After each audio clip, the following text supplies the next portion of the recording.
தனுசு ராசியில் பிறந்தவங்களுக்கு உண்டான ஆவணி மாத பலன் தானுங்க இந்த பதிவில் நம்ம பார்க்க போகிறோம். ஆவணி மாதம் தனுசு ராசியில் பிறந்தவங்களுக்கு சாதகமாக இருக்குமா அல்லது பாதகமாக இருக்குமா? தனுசு ராசியாதிபதி குரு பகவான் ராசிக்கு 7வது பாவகத்தில் இருக்கார். கடந்த ஒரு 5-6 மாதமாகவே தனுசு ராசியாதிபதி குரு பகவான் 7வது பாவகத்தில் தான் இருக்கார்.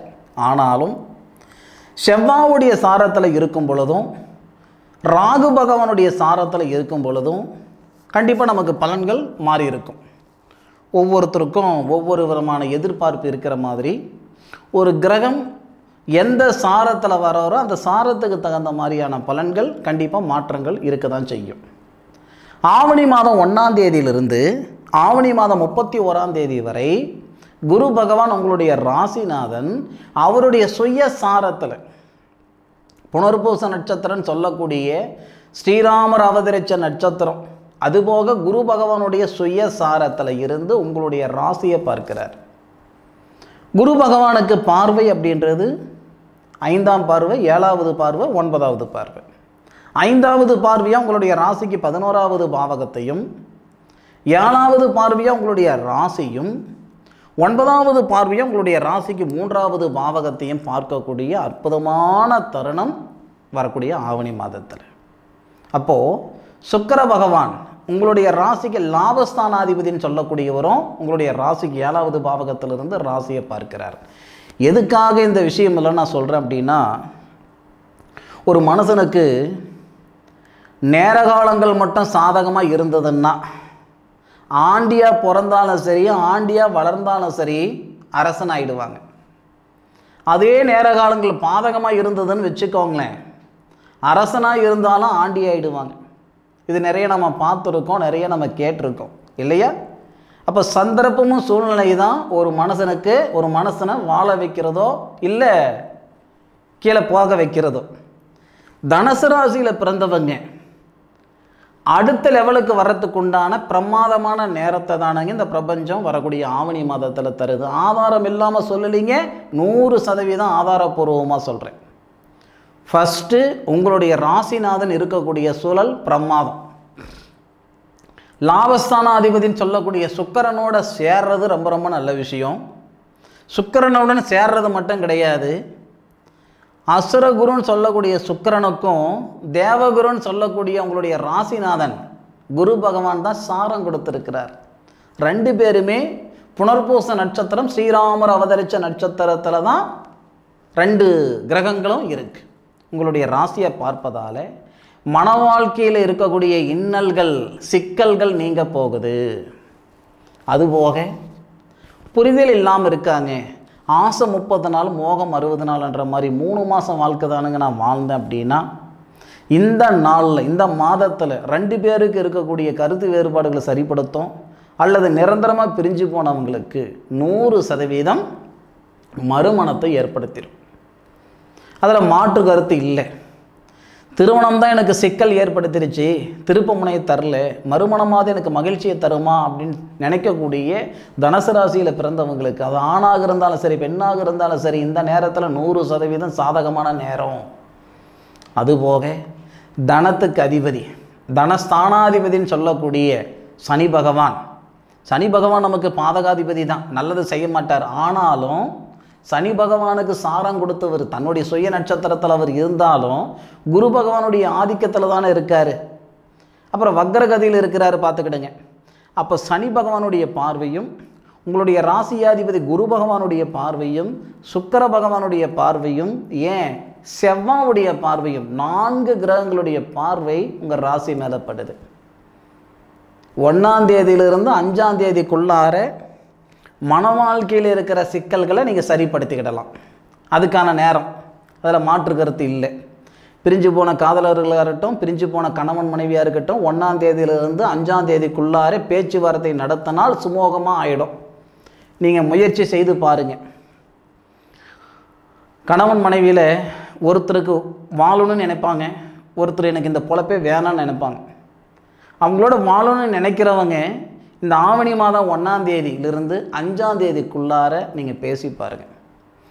நீங்கள் தனுசு ராசியில் பிறந்திருந்தால் போதும், அவங்க எந்த ராசியாக இருந்தாலும் பரவாயில்ல, நீங்கள் ஆணாக இருந்தாலும் சரி, பெண்ணாக இருந்தாலும் சரி, நீங்கள் தனுசு ராசியில் பிறந்திருக்கிறீங்கன்னா உங்களுடைய லைஃப் பார்ட்னரிடம் பிரிஞ்சு போனவங்க கிட்ட போய் பேசினால், சமாதானப்படுத்தினா 100% சௌகரியமான நேரமாக இருக்கும், சமாதானம் ஆவாங்க. பிரிஞ்சு போன காதலர்களுக்கும் இது பொருந்தும். 5ஆம் தேதியிலிருந்து 9ஆம் தேதி வரைக்கும் ஒரு மாற்றம் வரப்போகுது. அப்படி என்ன சார் மாற்றம் வரப்போகுது அப்படின்னா, உங்களுடைய ராசிக்கு 8வது பாவகத்தில் சுக்கிரன் மறைகிறார். 6க்குடைய கிரகம் மறைகிறார். திடீர் அதிர்ஷ்டம் ஏற்பட போகுது. நீண்ட நாள் ஒரு நிறுவனத்தில் வேலை செய்துக்கிட்டு இருப்பீங்க, முன்னேற்றம் இல்லை. யாரோ பிழைக்கிறதுக்கு நான் கஷ்டப்பட்டுக்கிட்டு இருக்கிறேன், உழைப்பு இருக்குது, உயர்வு இல்லை. வேலை வாய்ப்பில் இருக்கக்கூடிய மன அழுத்தம் சரியாக போகுது. வேலை வாய்ப்பில் இருக்கிற மன அழுத்தம் சரியாகணும்னா எப்படி? பதவி உயர்வு வரணும், அல்லது உங்கள் படித்த படிப்புக்கு உண்டான உத்தியோகம் வரணும். 5ஆம் தேதியிலிருந்து 9ஆம் தேதிக்குள்ளார இந்த மாற்றம் வரும். அதில் மாற்று கருத்து இல்லை. சில பேருக்கு வெளியூர் போகிற மாதிரி சூழ்நிலைகள் வரும், சில பேருக்கு வெளிநாடு போகிறதுக்கான சூழ்நிலைகள் வரும். அது அவங்க செய்த பாவ புண்ணியத்தின் அடிப்படையில் கிரக நிலைகள் இருக்கக்கூடிய தன்மைக்கு தகுந்த மாதிரி. ஆனாலும் 100% பதவி உயர்வு உண்டு. சார் வேலையே இல்லாமல் இருக்கிறேன் சார், 500 ரூபாய் காசுக்கு 1000 ரூபாய் காசுக்கு கஷ்டப்படுற சூழ்நிலையில் இருந்துக்கிட்டு இருக்கிறேன் சார், நான் என்ன சார் பண்ணுவேன்? வேலை வாய்ப்பு, உங்கள் சக்திக்கு தகுந்த மாதிரி ஒரு வேலை வாய்ப்பு உருவாக்கி கொடுத்தோம் இந்த பிரபஞ்சம். அதாவதுங்க, நான் நிறைய வீடியோவில் சொல்லியிருக்கேன், முயற்சி மட்டும் இருந்தாலும் போதாது, இல்லை நேரம் மட்டும் நல்லா இருந்தாலும் போதாது, நேரமும் நல்லா இருக்கணும். அந்த நேரத்தில் செய்யக்கூடிய முயற்சிக்கு தான் பலன் கிட்டும். உசுரும் உடலும் எப்படி சிறப்பு அப்படின்னா, அந்த மாதிரி நேர காலங்கள் சாதகமாக இருக்கிற பட்சத்தில், அப்படின்னா நேர காலங்கள் சாதகமாக இருக்கும்போது தான் முயற்சி பண்ணணுமா, தொழில் செய்யணுமா, மற்ற நேரத்தில் செஞ்சிடக்கூடாதா? அப்படி இல்லைங்க. நேரம் சாதகமாக இருக்கும்போது நம்ம ஒரு செயல் செய்கிறதுக்கும், நேரம் பாதகமாக இருக்கும்போது ஒரு செயல் செய்கிறதுக்கும் சின்ன வித்தியாசம் சொல்கிறேன், கேட்டுக்கிடுங்க. வர்ற தண்ணியில் நீச்சல் அடிச்சுக்கிட்டு போகிற மாதிரி, போகிற தண்ணியில் நாம் நீச்சல் அடிச்சுக்கிட்டு போகிற மாதிரி எது? நேர காலங்கள் சாதகமாக இருக்கும்போது.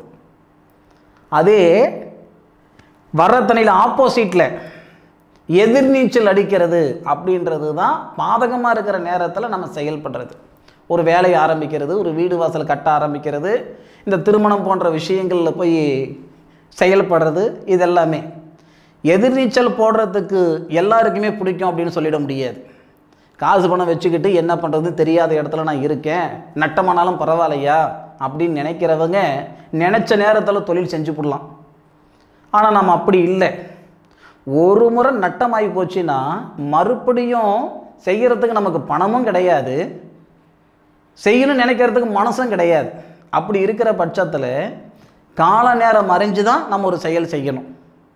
இந்த நேரம் அப்படின்றது உண்மைக்கே பிரமாதமான நேரம்.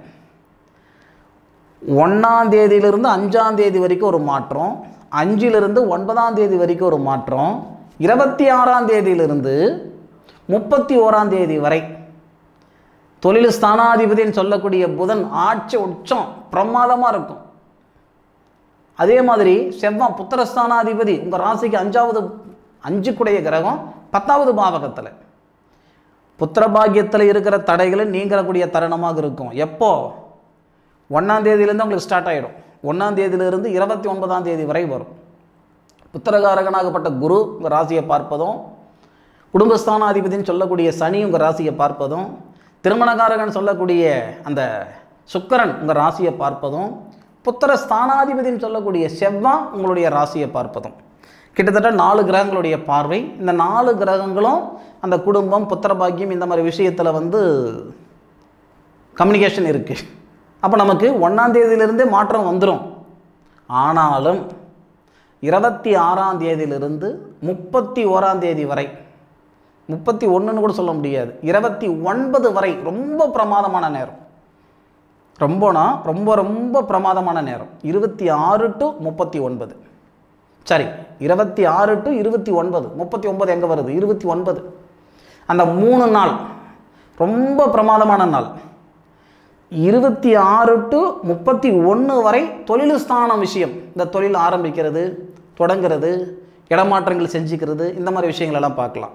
இந்த புத்திர பாக்கியம் அப்படின்றது ரொம்ப பிரகாசமான நேரம் எதுன்னு கேட்டிங்கன்னா 26ஆம் தேதியிலிருந்து 29ஆம் தேதி ரொம்ப ரொம்ப பிரமாதமான நேரமாக இருக்கும். ஆக இந்த தனுசு ராசியில் பிறந்த நண்பர்களுக்கு மனசார சொல்கிறேன், இது தனயோகம் தங்கக்கூடிய ஒரு நேரம். வாழ்க்கையில் ஆசாபாசன்றது எல்லாருக்கும் இருக்கும். சில பேர் சம்பாதிக்கிற இடத்துல இருப்பீங்க, சில பேர் சாதிக்கிற இடத்துல இருப்பீங்க. நீங்கள் சம்பாதிக்கிற இடத்துல இருந்தாலும் சரி, சாதிக்கிற இடத்துல இருந்தாலும் சரி, உங்களுடைய வாழ்க்கையில் சந்தோஷம் நிம்மதி உருவாகிறதுக்கு உண்டான தருணத்தை இந்த பிரபஞ்சம் வரக்கூடிய ஆவணி மாதம் தரப்போகுது. மாற்று கருத்து இல்லை, அனுபவித்து சொல்லுங்கள். ஆராய்ஞ்சு நான் பலன் சொல்லியிருக்கேன், நான் எந்த அளவுக்கு ஆராய்ஞ்சு இருக்கிறேன்றது நீங்கள் அனுபவித்து சொல்லுங்கள். இந்த பதிவு தனுசு ராசியில் பிறந்தவங்களுக்கு உண்மைக்கே பயனுள்ள பதிவாக இருக்கும் நான் மனசார நம்புகிறேன்.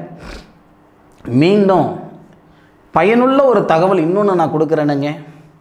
எல்லாருக்குமே எதிர்காலம் என்னன்றது தெரிஞ்சுக்கிடணுன்ற ஆசை நிறைய பேருக்கு இருக்கும். எதிர்காலம் எப்படி இருக்குன்னு தெரியலையேன்ற ஆதங்கம் நிறைய பேருக்கு இருக்கும். பழக்கப்பட்ட பாதையில் பயணிக்கிறதுக்கும் பழக்கப்படாத பாதையில் பயணிக்கிறதுக்கும் வித்தியாசம் இருக்குது. அப்போது நம்ம முன்னோர்கள் இதனால தான் ஒரு தனிப்பட்ட மனிதனுடைய எதிர்காலத்தை, வாழ்க்கையை, வாழ்வாதாரத்தை வேறு எந்த வகையிலும் தெரிஞ்சுக்கிட முடியாது, ஜோதிடத்தால் தான் தெரிஞ்சுக்கிட முடியுன்றதுனால தான் நம்ம முன்னோர்கள் ஜோதிடத்துக்கு மிகவும் முக்கியத்துவம் கொடுத்தாங்க. நாடி பிடிச்சி என்ன நோய் அப்படின்னெல்லாம் நம்ம முன்னோர்கள் சொன்னாங்க. ஒரு ஜோதிடத்திலிருந்து தான் உங்களுக்கு அடுத்தடுத்த வைத்தியங்கள் எல்லாம் வந்ததே தவிர வைத்தியத்துக்கு அப்புறம் நமக்கு ஜோதிடம் வரல. நிறைய பேருக்கு தெரியும். சரிங்களா? இந்த சாதக புத்தகம் இது ஒருத்தருடைய ஜாதக புத்தகம். இதில் இருக்கிற விஷயம் என்ன அப்படின்னா, வாழ்நாள் முழுவதும் வரக்கூடிய தசா புத்தி பலன்கள் இதில் இருக்கும். நான் எழுதி கொடுக்குறேன். எனக்கு ஒவ்வொருத்தருக்கும் ஜாதகம் கண்டிப்பாக மாறும். ஒருத்தருடைய ஜாதகம் மாதிரி இன்னொருத்தருக்கு கண்டிப்பாக இருக்காது. ரெட்டை குழந்தைங்க ஒரே வயத்தில் பிறந்திருந்தாலும் அவங்களுடைய ஜாதகத்தை கணிக்கும் பொழுது கண்டிப்பாக வித்தியாசம் இருக்கும். ஒரு நிமிஷம் 30 செகண்டு மாறினாலும் ஜாதகத்தில் மாற்றங்கள் நிறைய வரும். சில பேர் சொல்கிறாங்க 1/4 மணி நேரத்துக்கு ஒரே ஜாதகம், 10 நிமிஷத்துக்கு ஒரே ஜாதகம், அப்படியெல்லாம் கிடையாது. இது உங்களுடைய வாழ்நாள் முழுவதும் வரக்கூடிய தசாபுத்தி பலன். தசாபுத்தி பலன் எல்லாருமே எழுதி கொடுக்கறதானுங்க. ஆனால் நான் கொஞ்சம் வித்தியாசமாக உங்களுடைய ஜாதகத்தில் நடக்கக்கூடிய தசை, உங்களுக்கு குரு தசை நடக்குது, இல்லை சனி தசை நடக்குது, ஏதோ ஒரு தசை நடக்குதுன்னு வச்சுக்கோங்களேன். அந்த கிரகம் உங்களுடைய ஜாதகத்தில் பலமாக இருக்காரா பலவீனமாக இருக்காரா, ராசி கட்டத்தில் எப்படி இருக்கார், நவாம்ச கட்டத்தில் எப்படி இருக்கார், திரிகோணத்தில் எப்படி இருக்கார், அவர் பலமாக இருக்கார், யார் சாரத்தில் இருக்கிறாரு, எப்படி இருக்கிறாருன்னு தெரிஞ்சு அதுக்கு தகுந்த மாதிரியான பலன். அப்போ அதில் வரக்கூடிய புத்தி, குரு தசை நடக்குது, குரு புத்தி எப்படி இருக்கும், சனி புத்தி எப்படி இருக்கும், எத்தனை நாள் வரைக்கும் நடக்கும், எப்படி இருக்கும், சுக்கிரனுடைய புத்தி எப்படி இருக்கும், ஒவ்வொரு தசைக்கு உண்டான பலனும் ஒவ்வொரு புத்திக்கு உண்டான பலனும் ரொம்ப ரொம்ப ரொம்ப ரொம்ப பிரமாதமான ஒரு பொக்கிஷம் இந்த சாதக நோட்டு. ஒருத்தருடைய வாழ்நாள் முழுவதும் வரக்கூடிய பலன் தேவைப்படுறவங்க பயன்படுத்திக்குவாங்க. காசு வேணுன்றது எப்போனாலும் சம்பாரிச்சிக்கலாம். ஆனால் இந்த மாதிரி ஒரு புத்தகம் உங்களுடைய ஜோதிடர்கள்ட்ட கேளுங்க. நீங்கள் ரெகுலராக ஜோதிடம் பார்க்குற இடத்துல எனக்கு வாழ்நாள் முழுவதும் வரக்கூடிய தசாபுத்தி பலன் போட்டு எனக்கு சாதகம் எழுதி கொடுங்க அப்படின்னு கேளுங்க. எல்லாராலையும் முடியும்தான், முடியாததெல்லாம் ஒன்றும் கிடையாது. என்ன உடம்பு விளையிறது இல்லை, அவ்வளோதான் விஷயம். இந்த மாதிரி ஒரு புத்தகம் செய்து கொடுத்துட்ருக்கிறேனுங்க. நான் வாழ்ந்துக்கிட்டு இருக்கிற வாழ்க்கைக்கு ஒரு அர்த்தம் வேணும்ன்ட்டு தேவைப்படுறவங்க பயன்படுத்திக்கோங்க. மீண்டும் அடுத்த ஒரு அற்புதமான தருணத்தில் தனுசு ராசியில் பிறந்த உங்களை சந்திக்கும் வரை உங்களிடமிருந்து விடைபெறுவது உங்கள் வீட்டு ஜோதிட நண்பனான மா காளிதாஸ் மணிகண்டன். திருச்சிற்றம்பலம். வாழ்க வையகம், வாழ்க வளமுடன்.